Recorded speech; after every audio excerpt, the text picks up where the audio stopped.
And I'm just gonna tell you, share you guys my story and where I was and kind of where I am now, and just kind of my mindset on some of the things that's gotten me through some of the rough times. But it goes like this, excuse me, three and a half years ago, I used to work for, actually, it was about 4.5, almost 5 years ago. I used to work for a construction company, and the company lost their contract. Okay, I think Ryan mentioned that a little bit earlier, right? Now, it was a cool job. I was very thankful for it. It was something that kept the roof over my head, paid me okay, and I was kind of comfortable with it. And all of a sudden, when they lost their contract, myself and everyone who worked for the company got laid off. Everyone. So it wasn't just only me, it was everyone. Everyone got phased out over like a 3-month period of time. And for a year and 3 months, I was looking for work, being unemployed. I couldn't find a job for nothing. I mean, I've gone to college. I've got a bunch of work experience in that field, and I just could not find work, okay? I don't know if any of you guys in the room has been affected by the economy one way, shape, or form or another, but that was me, man. I couldn't find work, and I was living off of my unemployment check for pretty much that whole time, when I got laid off. And it sucks. My daughter, she's gonna, like I said, she's gonna be 5 on September, on Sunday, the 9th. And at the time she was about 1. So it was really hard to, help maintain a household. Thank God for my fiance, Francesca. She worked, and I got a lot of help from my parents. Thank God for them too.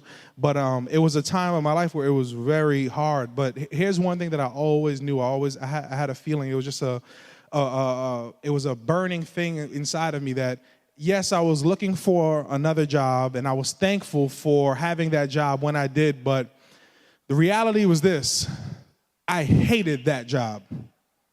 Hated it, couldn't stand it. I was thankful for it, but just couldn't stand going there every day. So there was a part of me that was looking for work, and there was also a part of me saying, working cannot be life. This can't be it. There's gotta be something else on earth that will allow me to live the kind of dream life that I know I deserve to live. I've always felt that way. And see, living in New York, you get to see, really two ends of a crazy spectrum. So for example, if you live in New York, I lived in Brooklyn, I lived in one end of the spectrum, the part of Brooklyn that I lived in, because not all of Brooklyn is bad. Actually, there's some parts that's really nice. But the part of Brooklyn that I live is called East New York, Brooklyn. A time when I was going to high school and junior high, it was like the highest murder rate in the United States. It's not that nice of a place, okay? June always says, if you've never been to East New York, don't go. There's nothing for you there. There's no tourist attractions, and no, just make sure you don't go over there. That's where me and him grew up. But then also you have another end of the spectrum where like everyone goes, for the tourist attractions and all this stuff, like in the middle of Midtown, and you go to Times Square, 34th Street, Herald Square, and all this stuff. And in Midtown and even Upper West Side, Upper East Side, you see a lifestyle that is incredible. People who live in Manhattan, people who live in Midtown, they're spending, I saw I think the most expensive real estate right now in the United States is a 2 or 3 floor penthouse suite in the middle of Midtown. So there are two ends of the spectrum where, when I'm going to work, most people who live in the city, majority of them work in Manhattan, in the middle of the city, middle of Midtown. And I would go to work, right? And I see this lofty kind of lifestyle, and then I would go home, and then I would see the bottom every day. So there was always something in me. I said to myself, there's got to be another way. And I think sooner or later, I would have dreams about finding something that will get me to where I want to go. And I never knew that it would be a network marketing company. As a matter of fact, I had no clue what a network marketing company was when I got involved with World Ventures. No clue. I had no clue what it was. And I'll tell you how I got exposed. So, excuse me, a year and change into being unemployed. And I went to school for music. So I was always spending time in a lot of different music studios in and around New York City. And about 5 o'clock in the morning, a lot of sessions were really late at night and ran early in the morning and stuff. I was on my way home. And I got a phone call from a friend. And it was just one of those calls where it's 5 in the morning. Why the hell is he calling me? And I didn't pick up. I didn't pick up. And he left me a voicemail, and there was a friend of mine. He said, "Hey, listen, man, I just got involved with this thing." This is on a voicemail, okay? Just got involved with this thing. I really think you'll like it. And when you get a chance and you hear this, just go to this website really quick. I remember the website too. accessgranted.worldventures.biz. And I heard the voicemail. I got home at about 5:30 in the morning, and I actually took my laptop, plopped it out, and went on the website. Now, Sarah mentioned a couple times, I mentioned a couple times, you can't say the wrong things to the right person. And I will be the first to tell you this, that this is not the way you're supposed to expose anyone at all whatsoever. It just so happened that was the way that I was brought to the information. So at about 5:30 that morning, get home, and I go on the website, and there's this video with this guy who I come to find out he's going to be in my upline later on in life. His name is Jefferson Santos. And Jefferson had a video presentation, and I literally watched that video. I'll never forget. I watched that video for about 3.5 hours. That was a 15-minute video. I just watched it over and over and over and over. The sun came up, and I was still watching this video that my friend left on my voicemail to go watch. And I kept saying to myself, I still don't understand after the 3.5 hours what this really is, but it seems cool. And I called him up the next morning, finally went to sleep, called him up the next morning, and I said, look, man, I think that I want to do it. I think this sounds really cool. It sounds interesting. I think I want to do it. And his reply to me was, man, that's awesome. But what I want you to do really quick is I want you to come meet me in the city tomorrow so you can meet somebody who's been really successful at it. Now, again, if this was me, I'm like, cool, you want to do it? Let's go pull out, let's get you in the system right now, right? But for whatever reason, what he was doing to me, it was working. So I'm,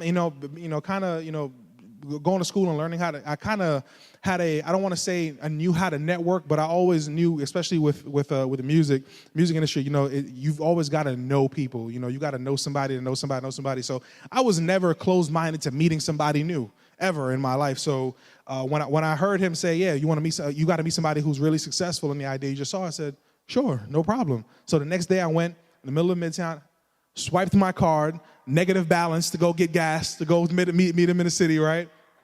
I went and sat down in a PAX coffee shop, okay, in the middle of Midtown Manhattan, and there's a guy in sandals, bald head, just looking at me, walking in, and he has these papers in front of him, and that guy happened to be Ed Blunt.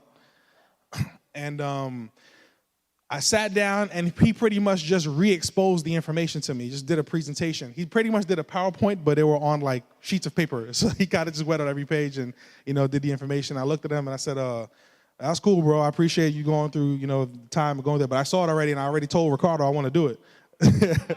And I remember he gave Ricardo this look like, why you ain't tell me that, man? I just had to go through all this stuff. And but one thing I was thankful for that presentation was because I got to get the energy and the feel of who Ed Blunt was. And I already wanted to do it, but when I met Ed, it was, I'm not sure, but I think I just met the guy who's going to get me where I want to go. That was a feeling that I had. And you know how he closed me? Well, listen, man, you saw the information already. I re-exposed you again. You want to get started or not? You know what I said? I'm in. I just don't have the money right now. I just swiped my card. I got negative balance, right? I told you guys, right? I said I don't have the money right now. But I get my unemployment check on Thursday. Now, if you have a child running low on cash, would you spend your entire unemployment check on something you have no idea about? See, but you've got to learn to take chances. And I knew that from young, okay? We have a saying growing up in our neighborhood, it's not, they probably meant something bad, but the saying that I took is scared money don't make no money, okay? Scared money don't make no money. That's the saying I grew up by. So I was always open to opportunities, always, no matter what, even if it took me down the wrong path, because I understood I'll learn from it, all right? And, sometimes, if you have a family member or spouse, right, and you're worried like, man, if I spent this money, I wonder how she'd feel. That thought never ran through my mind because I always said to myself, okay, cool, if I try this, I'm gonna give it my all. What's the worst that can happen? I took my unemployment check, the entire check, no savings, no nothing. Took the unemployment check and I told my friend, I filled out an application and with all my card information, I said, look, Thursday morning, 7 a.m., run my card because if you don't, I'm gonna spend the money, okay? Please do it. And he did it, okay? As soon as that morning came, he ran my card and my entire unemployment check went to World Ventures. And I look back now and I say to myself, there were so many things. There were so many, especially around that time, there were so many obstacles in my life. That it could have been so easy for me to say, I don't have the money. So easy. I remember the week before I got exposed to World Ventures, okay? The week before I got exposed to World Ventures, my phone, my iPhone, the screen shattered, okay? The screen had shattered. And I was in the process of getting a new iPhone. Now, when I got exposed to World Ventures, it was like a newer model. I forgot, I think it was the 4. The 4 it had just came out. So, when the new iPhones come out, you can't really get them in the stores. You got to order them from Apple or AT&T. And that's what I did because my screen shattered. I said, you know what? Let me go get this phone. Now, here's what happened. When I saw World Ventures, I thought about my phone. I said, I already ordered the phone. How are they going to take out the money for that and the phone? I don't have enough for both. And I remember the thought really crossed my mind for a couple seconds of not doing World Ventures because I wanted to fix my phone. I have a new phone. It works fine now, okay? But I said to myself, you know what? I don't mind having a cracked screen on a phone for a little while, okay? I don't mind. It's cool. And I called AT&T up and canceled the order of my phone. Now, why is that significant? Why am I saying that? Because I believe that when you ask for things in life, I have very strong faith, okay? And I believe that when I was in a position where I was asking for my life to change, and the first test was, are you gonna change your phone or are you gonna change your life? That was the first test. And I chose World Ventures, okay? And when I got involved with World Ventures, I understood that the person who showed me the business, which is my friend Ricardo, he had recently just got in as well, so I can't really go to him for help. I gotta go to Ed. So it was common sense kicked in. I can't really use you, bro, because you just got in, so I gotta really speak to Ed. And it was Ed Blunt from the day that I got started who carried me under his wing. I mean, Ed is not technically my sponsor, but I pretty much tell everyone Ed Blunt is my sponsor. My sponsor quit a long time ago. I was the only person that he ever enrolled. Never enrolled anyone else. And it's crazy to, as I'm saying the story, it sounds crazy, but it's true. He just couldn't take it. He couldn't stick it out. And the process of me going from that point of being involved with World Ventures to where I am right now, there were so many other tests that came along the way. There were so many other things. Okay, getting in is one, and then now you've got a battle to get to your first rank and then your next rank and so on and so forth. And I just remember, and I'm going to go back to faith a little bit, all right? I remember, we're going to rewind a couple weeks back prior to being in World Ventures, when I was looking for work, okay? I remember that I was looking for work and I couldn't find anything. There was a point where I used to work retail a lot, especially if you're young and you're in the city. That's like the easiest job to get is retail. So in my teens and early 20s, did a lot of retail. And I promised myself that I was never going to go back to retail. I never wanted to do it again after I left it. And I got desperate. I got to a point where I was like, man, I have to go and try something. And one of my friends, he worked for AT&T, ironically, right?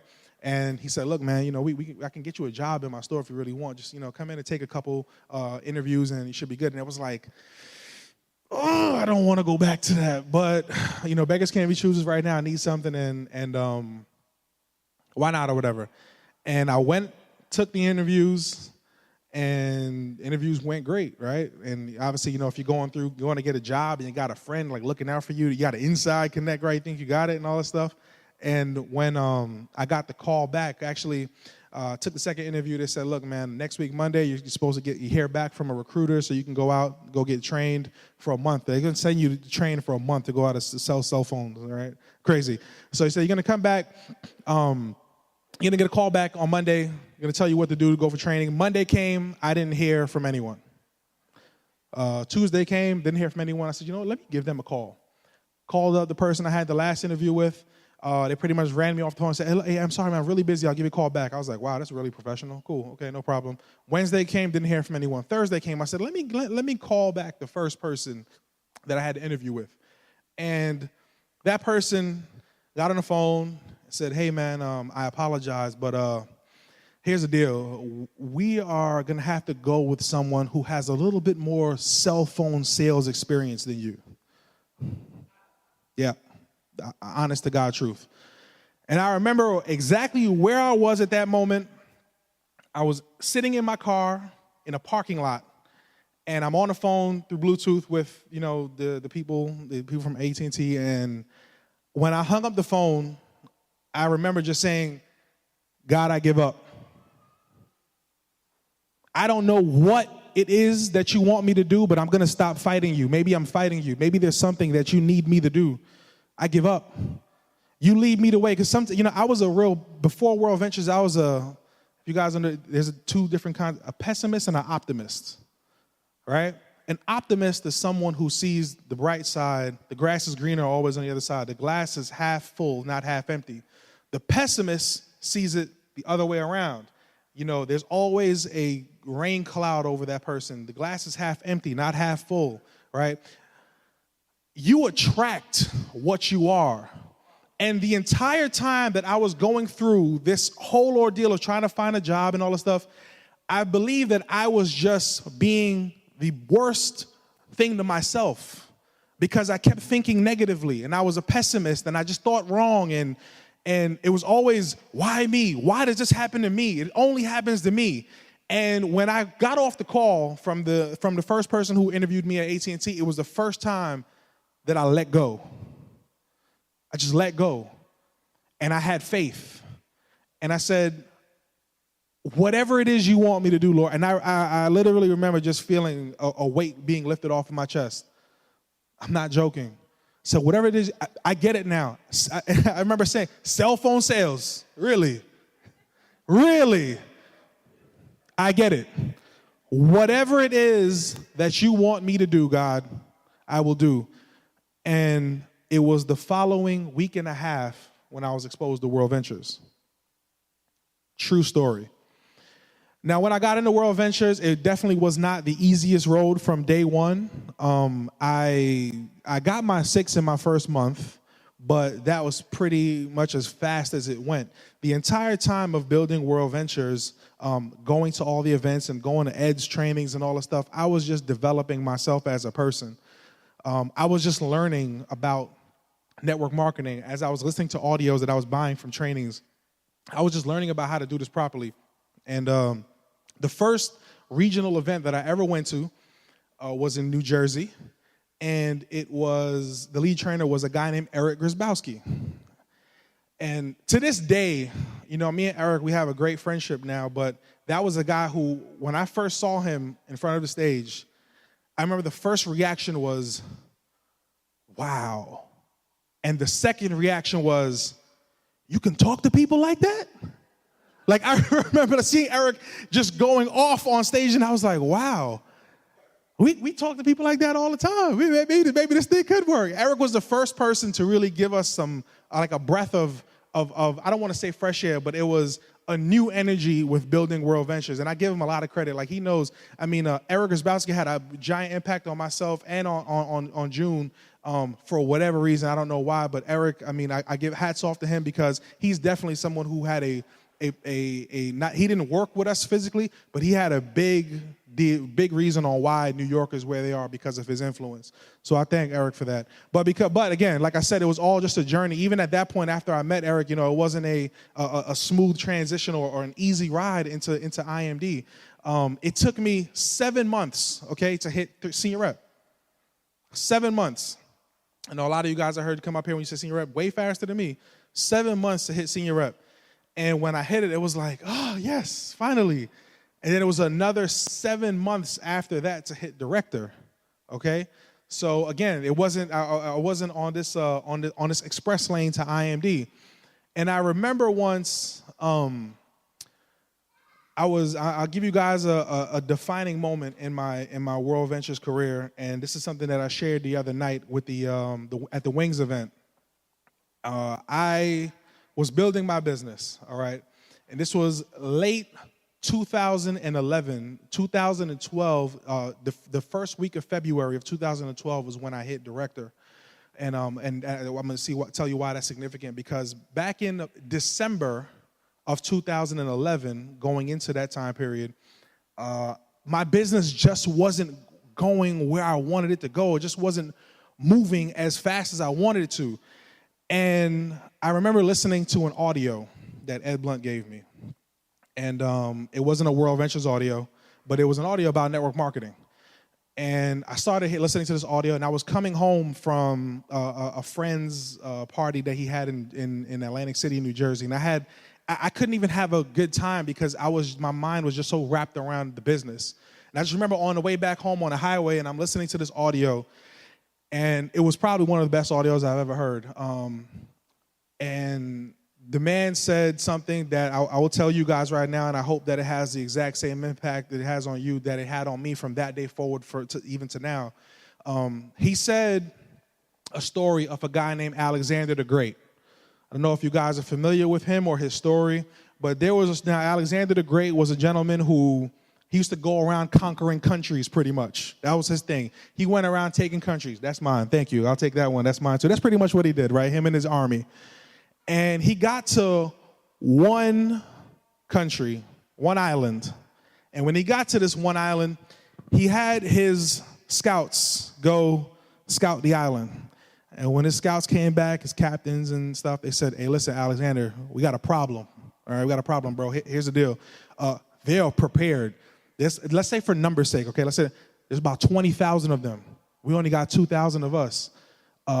We need to go back and get some help, okay? We got to go back. We got to get more ammo. We've got to get more ships. We've got to get more people because they're ready to go. They're ready to rock and roll. They're waiting for us. And Alexander the Great said, no. Here's what we're going to do. Number one, we're not going back. Number two, we're going to take all the ships that we came on, and we're going to burn all of them. And his generals, they said, what? Why? I don't understand that. That makes no sense. Like, we're going to burn them. We can't get back. We can't get any help. They're going to see the smoke. We're going to lose the element of surprise. Why would we burn the ships? I don't understand. Are you crazy? And Alexander's response was, the only way that we leave this island alive is on their ships. It's either we win or we perish. God. Even saying that right now, oh man, it's that real to me. See, when I heard that audio, I understood I didn't take World Ventures that serious for 14 months. You see, I understood really at that point in time in my life, I had nothing else. What was I going to do, go back to work? No. You see, I had the rest of the compensation plan to run through. I had nothing else. It was either I win in World Ventures or I die because I'm not living anyway. And I had a conversation with June, and I told him, I said, look, for the next year, we can't look back. It's this or death, okay? There's no other option. We cannot play double dutch with World Ventures anymore. We see all these other people walking across the stages, IMDs, double IMDs, millionaire earners. They breathe the same air that I do. They have the same skin as I do. They pump the same blood as I do. I must be an IMD or I will die. Okay, that's how serious I took World Ventures. Some of you are looking at me like, man, that's intense. It's your life. It should be intense. Everyone asks us all day long, man, what are you doing in New York? How you guys get 3,000 at the regional? One thing and one thing only, passion.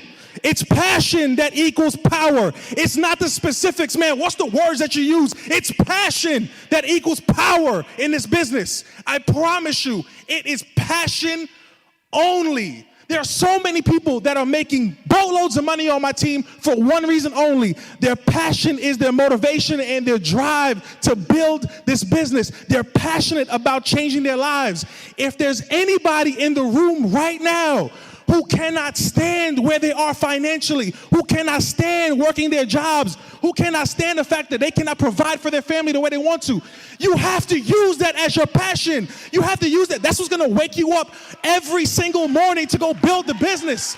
Use that as fuel. Everyone wants to say, what are you doing? It's passion. I want everyone in the room to say right now, passion equals power. Passion equals power. Passion equals power. If you're frustrated right now, if you know for a fact there's nothing different between myself right now as an IMD who cycled 130 times last week and you sitting down looking at me, if you believe that there's nothing different between myself and you, if you're going to make your passion equal your power, if you're going to say, I am tired of living how I am, get up and make some noise right now. Let me hear that. Let me hear it. Let's go. Guys, listen, I promise you, you follow every single step that we taught you from this stage today. You use passion as your power, and I will see you on stage at the top of the World Ventures Hill. Thank you. God bless.